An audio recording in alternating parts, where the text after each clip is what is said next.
Alright guys, welcome back to the channel. Today I'm going to show you guys a run through of how I lay this EVA foam flooring on an aluminium boat. I've gone with the NZ rubber and foam product. They're based up in Tauranga and I've used them before.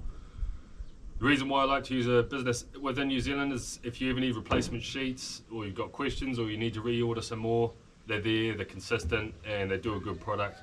They've got various different products available. So that's the V-groove teak. You can see the V in the groove, self-explanatory. So that's what I've gone for on this boat and my last boat.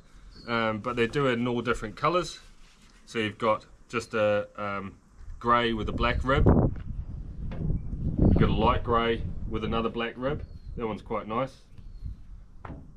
And then you've got the U-groove products, which are a bit more basic looking. They've got a larger groove, probably better for drainage actually, for water drainage. But personal opinion, I think the extra beveled edge on the V-groove gives a better finish, and it's a bit more forgiving if you've got to do joins and stuff because you've got a bevel to work with. Any of the edges, they sort of feather off instead of being a hard edge. So in terms of longevity and visual appearance, I prefer the V-groove stuff. This is all pretty hard wearing stuff. It's a closed cell foam, so it's non-absorbent, real easy to clean. Like you can, as long as it's not oil and grease, anything comes out of it, bait, blood, dirty gumboot marks, whatever. Obviously if you go for a lighter colour, any marks during the day are going to show up a bit more than a darker colour would, but as long as you clean it, hose it off. If you need to, give it a bit of a scrub. It's real easy to clean. I've never had any bad staining issues. It takes away that cold feeling on the aluminium boats. It quietens down the area, but it also means for people like me who love to go out on bare feet, you've got that extra comfort. So go and check them out. Real good price point within New Zealand, ships anywhere in the country. It's basically just a large sticker. You peel it and you've got a contact adhesive which is real sticky underneath. I've never had any issues with this stuff peeling. When I've made mistakes and I've laid stuff and I've had to peel it, it's a nightmare to get off. So once it's on, it's on. The only thing that I'm aware of that gets it off is like petrol solvents. So any leaking fuel tanks or fuel tanks in general where you're likely to get spillover, probably not a good idea to lay it around there. It will go brittle and the adhesive will fail eventually. But other than that, it goes anywhere. So that's it. I've already finished this boat, obviously. You can see I'm sitting on it. We've finished all in the gunnels, all up along the sides, around all the rod holders and external fittings. Bench seats and boarding platforms. Pretty much anywhere. You can see the more intricate cuts there that will be required in the more finicky areas. Same with over here, and some countersunk rod holders, so I'll show you how to do those as well. This took me probably about a day in terms of time, but I broke it up over a couple of days just because I was busy doing other stuff. So you can do a whole small boat in one day as long as you're ready, prepared, you've got everything ready to go. I'll go ahead and show you guys the tools of the trade, what you need to do the job and do the job well, and then we'll get stuck into the fitment and preparation. So the good thing about this stuff, it can be laid with real basic tools. You want a low profile straight edge. It needs to be low profile and we'll go into that soon. A craft knife, Stanley knife with plenty of fresh blades because you want to keep a sharp edge. Gives it a better finish and it also helps with the cutting obviously. Pencil, I use pencil because you can rub it off. If you make any marks on this stuff, you will be able to get rid of it. So go for a pencil rather than anything else. A good brand sharp pair of fabric scissors. These are for rounding the edges on the cuts, so you can feather the edges. It's easier to do it with this than a blade in my opinion. And tape measure to do all your preparation. In addition to that, you will need some rubbing alcohol like we'll go through soon. You can use any rubbing alcohol, probably even methylated spirits, any kind of spirit, clean spirit that's not going to leave a residue, so you can get rid of any wax and grease from the surface before you go. Also a Scotch-Brite pad for lightly scouring the surface, removing any stubborn dirt or residue, and giving a light score to the surface to give better adhesion. So that's pretty much all you need to get started. Let's get into the preparation. these are the basic instructions as well, so take a screenshot of that, but I will run through that as I'm laying it myself. Alright, so to prep the surface for laying, first you want to get a Scotch-Brite pad and just lightly score the surface. So just got some rubbing alcohol on this, and I'm just going to go over it and remove any of that grease and grime. You can use a wax and grease remover, like an automotive wax and grease remover. But as I said, whatever you use, just make sure there's no residue left over. Then you want to get another wipe and completely dry the area before you go ahead and lay it down. Alright, so let's get into getting some rough measurements down on paper so we can transfer that to the panels and plan our cuts.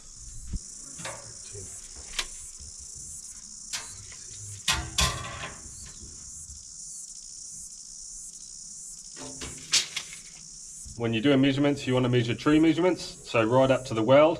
You can deduct from that later on to get drainage channels, but at least for your planning, you want to give yourself a bit of extra fat. You can always trim them down later, but you can't add on to it. Any small protrusion or detail, like this fuel line cover here, or hinges, stuff like that, don't worry about that yet. You're going to cut that out once you've placed your panel on and worked out how it's going to sit. Another thing that I'm doing is I'm starting with all the big panels first. They're your priority cuts. They're the ones that are going to be harder to recoup later because obviously they're bigger and they require more material. Any slithers that you're planning on doing, I just kind of leave it to the end just because you might have offcuts that you'll be able to utilize without taking from the big panel to start with. We've got our first priority cuts for our first sheet. We'll see if we can get all these cuts out of one sheet.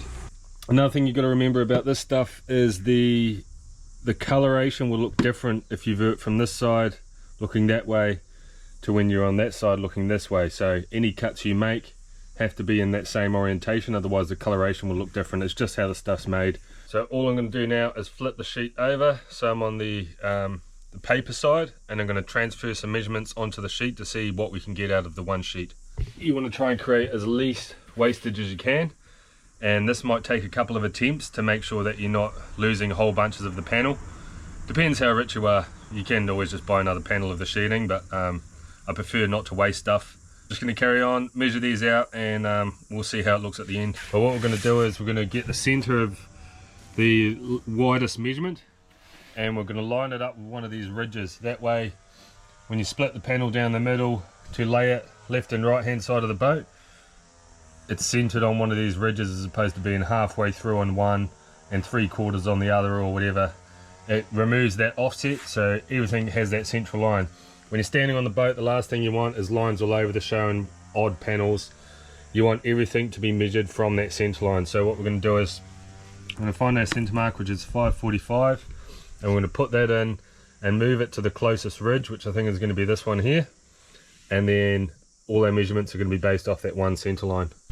Alright, so there we have a front panel and the two panels for the casting platform, centered on a main center line, so they all line up. And we've got a bit of an offcut here, over here, and over here. These two I might be able to use for the boarding platforms because I can already see the similar shape. So we're going to keep those and keep these. Don't throw away any of your offcuts until you're finished. So I've got the whole casting platform and bow area sorted. Now I need to move on to the main deck, but I've only got this short space left over on this one panel. But what I'm going to do is I'm splitting the floor into multiple sections just because they're likely to get damaged, and I like having the drainage channels. So what I'm going to do is I'm going to use this short offcut to measure out the first panel of this flooring. That way I'm not taking a huge cut out of the next panel, and it means I've got long lengths left for gunnels and sides and stuff like that. So what I'm going to do is I'm going to measure out the largest panel I can get out of these offcuts, and that will dictate the size of the next panels behind it. So there I have one panel, two panels for the floor, and then I've got enough fat on either side of these panels with the same angle on each side to put a short panel in here with the same angle, so it'll come across something like this. It's one panel, two panels, and then the next panel has enough fat in it to come across here and there and create that same angle across all panels. Then all I need to do on the next sheet is measure out these ones. So I'm going to go ahead, cut these out, place them in the boat, and you can get an idea of the thought process behind it all. I'm not going to go through all the measurements because everyone's boat's different and there's no point getting too specific. When I get to some more intricate cutting details and trimming and rounding and all that, I will show you those tricks and processes there. But for now, you've got the basics, you know how to take your measurements, keep that center line and work off the center line for everything. Whatever you're using for your straight edge, you want to make sure it's low profile enough so you can keep a straight blade. You don't want to go using something that's too thick, which is putting an angle on your blade, because that angle is going to come through on the other side and make it harder to get a nice finish on your panels. So straight blade, low profile straight edge, and start ripping into it.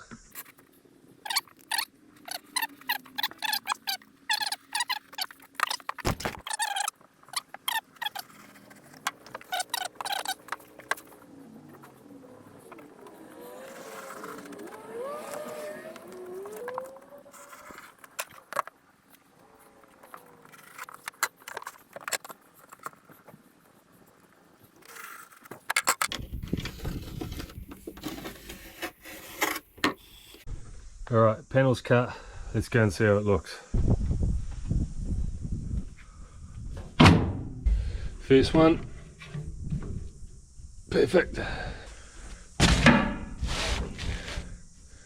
Second one is going to go in there. Third one in there.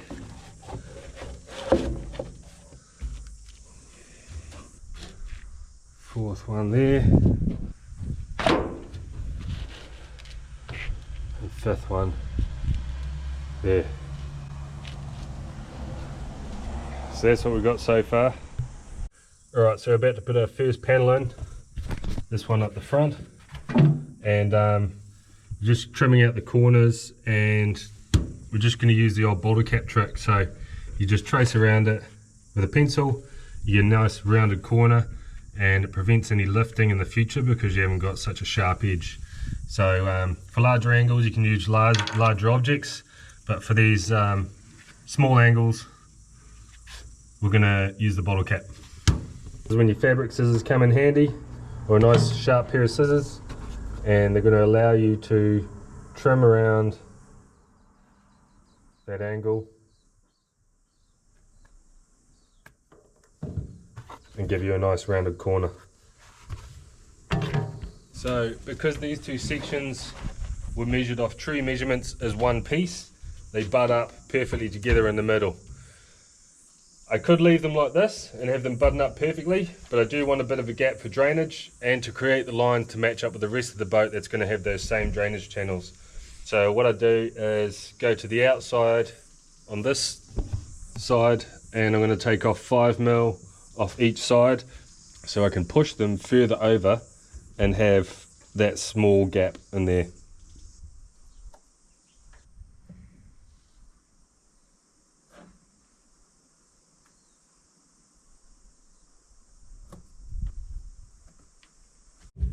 Before I stick one panel down, I'm going to do the same on the other panel and make sure that they look right, and that I've got it right and haven't made any mistakes before I stick it down, because once it's down it's pretty hard to get back off. So what I need to do here is trim this panel around the fuel line cover. Once you've got a rough cut of where it needs to be to fit it in, you can go around and give it a 10mm berth for the weld.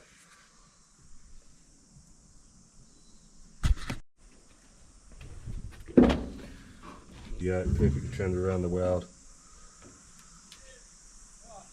I'm going to go ahead and stick that one in. Alright, so once you've prepped your surface with rubbing alcohol and a Scotch-Brite pad, score the surface and wipe it down with rubbing alcohol and dry it off. Make sure it is really dry. You don't want any moisture left behind. If you're doing this in the evening or where there's some slight condensation, you can use a heat gun to heat up the metal and evaporate any moisture, because it's not going to stick if there's any moisture there. So we're just making sure we're happy with fitment, and we're going to place some weights on it, and I'm pretty happy with that. So got the weights on this end. I'm just going to start at that end and peel it up from underneath and get the top bit stuck down before I start peeling off the rest. Peel off just enough so I can stick the top down and move down.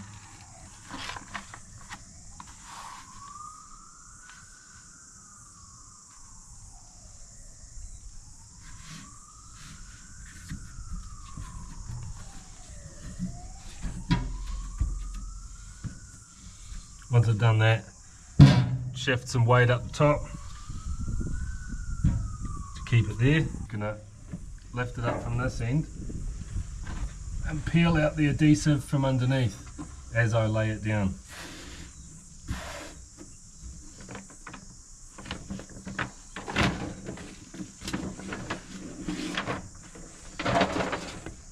Anywhere where you make a cut, you just want to make sure the paper peels off, because sometimes around the intricate parts it doesn't peel off properly, and you don't want to end up in a position where you've stuck it down and realised there's paper still underneath it. So just check it as you go and then lay it down.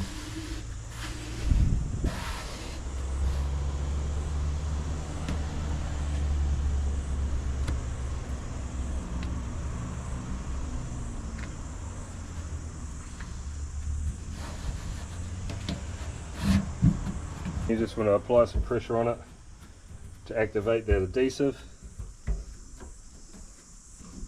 especially around the edges.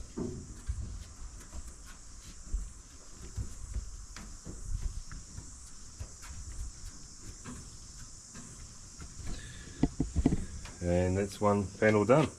Go ahead and do the other side, and then the whole bow area is done. So we traced out around the hinge. We're just going to go and cut it out and then put it back in place.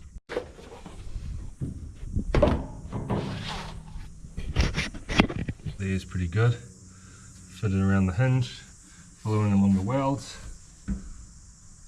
looking at the centre line, even centre line. Yep. Alright, that one's good to go. Right, same again, sitting on it. Just going to lift it up and peel.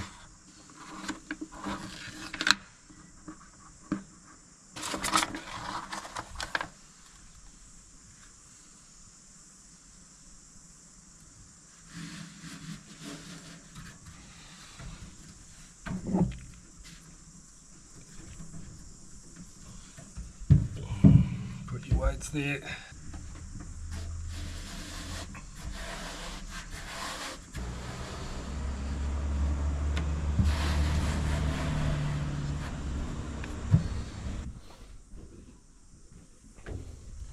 Alright, so that's the bow area done. Nice clean edges all the way around. Just enough room for the welds. Sharp edges taken off and cut nicely to fit around the welds.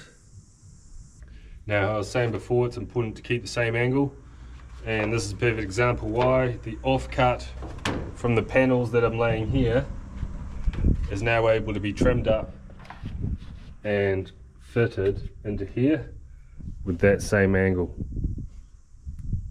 So you've got a break along the bead of the weld, and I can fit that up there.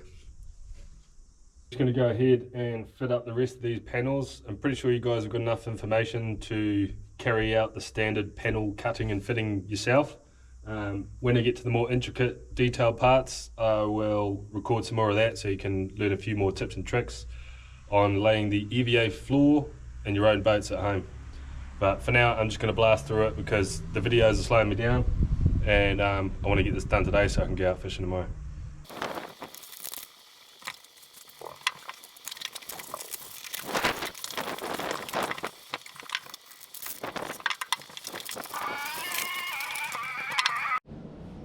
So for this piece at the back, I want it to slide right back to fill in this area, but not under the battery box here. So what I'm going to do is measure the distance from here to here and trace that up to here. Measure the distance from here to here and trace it up to here. So I'm going to get my square and trace out that pattern there. Once I stencil it out, it'll slide under perfectly and I can split it down the middle, and that way I've got it perfect.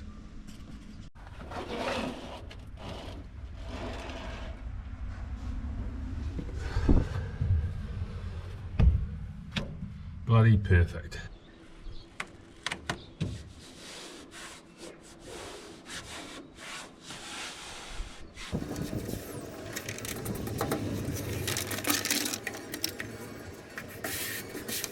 We're just coming up to the gunnels. Now you've got two options when you do the gunnels. You can cut as much material as you want and just have it finish wherever it finishes.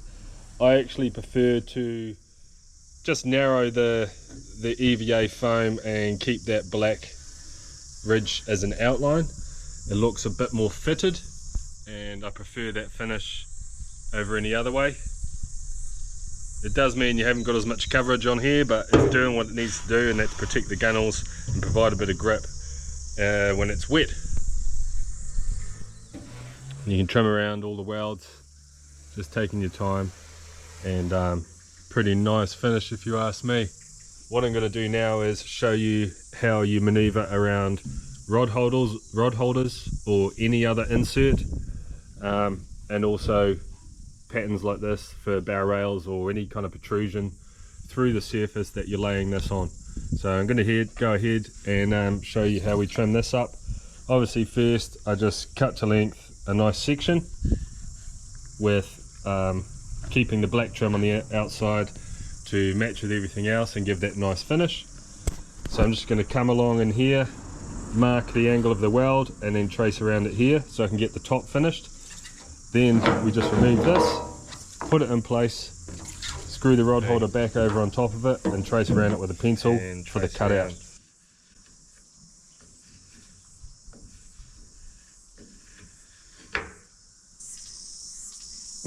Right, so I showed you how to flush mount those ones on the gunnels. Now I'm just doing these ones on the steps. I've done these two, this one, and we're just going to go ahead and do this next one. First obviously lay your mat, then you want to drill your holes where you want them afterwards. You can just drill through this foam stuff, it cuts really easily.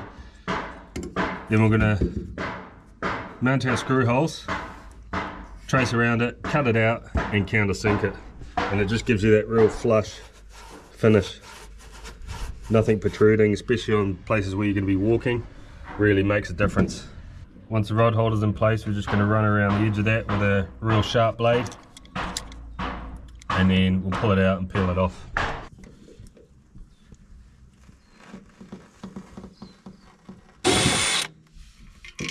Take the rod holder out and you're just going to peel off this insert. Start off with making a cut and working your way off. You should just be able to peel it off. Right, I could get it cleaner than that, but I'm happy with how it is, so I'm just going to go ahead and insert this.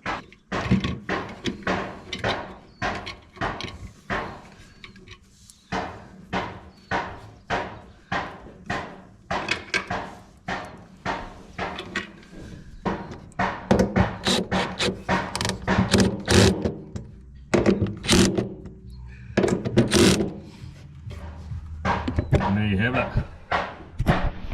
Flush mounted rod holders. Bloody perfect. So this stuff is not that hard to lay, and it is pretty forgiving.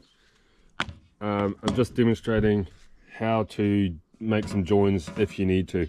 I don't like doing this because I prefer just to lay one piece because of the OCD in me, but if you do need to, you can run two pieces next to each other like I have here, just to show you guys how it's done. I'll just show you on this bit of scrap.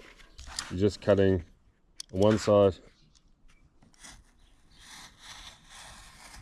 on the outside of the black rib, like so, and then when you butt it up to a bit without it, they just mate up, and you can't tell. And obviously those were cut from the same piece, so how about we do it this way. Get rid of that one and butt that one up. You still can't tell. And that's what I've done here. These are two pieces joint together, and I've purposely left one shorter so I can show you how to do another join. Again, leave the black rib on one side and not on the other, and then when you butt it up, you can hardly tell there's a join there. Obviously if you look close enough you can see it, but it doesn't really bother me. My bum's going to be on this, so I wanted to show you guys what it looks like anyway. So I'll go ahead and stick this bit down and call this bench seat done. So that's how you make joins on the decking. You can barely even tell it's there. Alright, so that's it. That's the boat done. That's everything you guys need to know to lay EVA foam on your guys' boats at home. If you have any questions, feel free to reach out, but I'm pretty sure I covered everything. And time to go and enjoy the boat.